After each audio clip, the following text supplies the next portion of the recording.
Hello!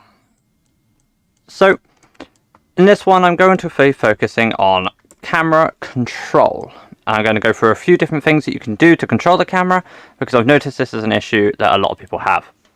So, the first one I'm going to do is the middle mouse button. So, you see I'm currently in this front view, and if I hold down the middle mouse button, I can just rotate the camera around the center point.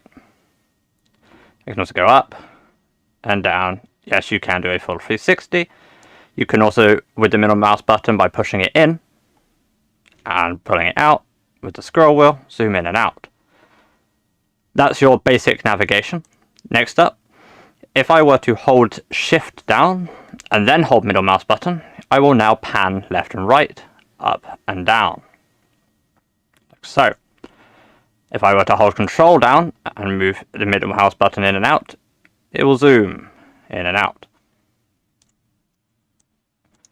Brilliant. So now, knowing this, if I were to go over here, and this is an issue that I know many of you had, where you've been working on your model and then you rotate and you're all the way over here, there is a quick fix button to fix that. And if you press Shift C, it will automatically center you back in the middle, as well as your cursor. Perfect, exactly what we want. Next up, the next obvious one is to look for your camera, which is the 0 key. This puts you straight into the camera view. Now what if you want to be able to move this camera around? You could press Shift F if you're on an old version, but you'll notice on the new versions that will not work. Instead you have to do Shift and then tilde. The tilde is a button directly below escape and to the left of 1. I'll put an image in the top right of the screen now, showing you exactly where that button is.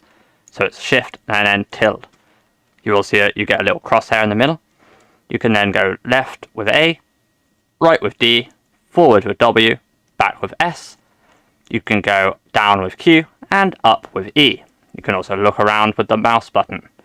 Now if you move forward, you'll notice the speed you go at might be slow or it could be quick. You can change this by zooming out to slow down, by scrolling back on the scroll wheel, or you can scroll in with the scroll wheel to speed it up. You can go quite insane with this, so if you go too fast you might end up zooming away and then getting lost. Like so. Now, let's say I've gone all the way out here and I have no idea where my model is now, and I'm thinking, where the hell am I? So if I right click, it puts me exactly back where I started. And if I go back in, I can obviously start flying again, but obviously I need to scroll it out. Brilliant. So now, I'm on a nice and slow speed, which is how I like to be. I like to go on quite a slow speed, because if while moving you tap Shift, it speeds you up. So you may as well go on a slow speed, and then use Shift in order to move quicker when you need it. And lastly, one that most of you probably don't know, because I didn't know for a long time, is if you press Tab, you actually enable physics. And you can stand on the body part, and you can press... Yep. It's quite fun to do, but it allows you to actually walk on your model. If you've made some kind of scenes, then that can be really useful. If you've made others, then that's probably useless. So that's the different ways of controlling your camera. I hope this was useful. Thank you very much for watching, and I hope you have a wonderful evening.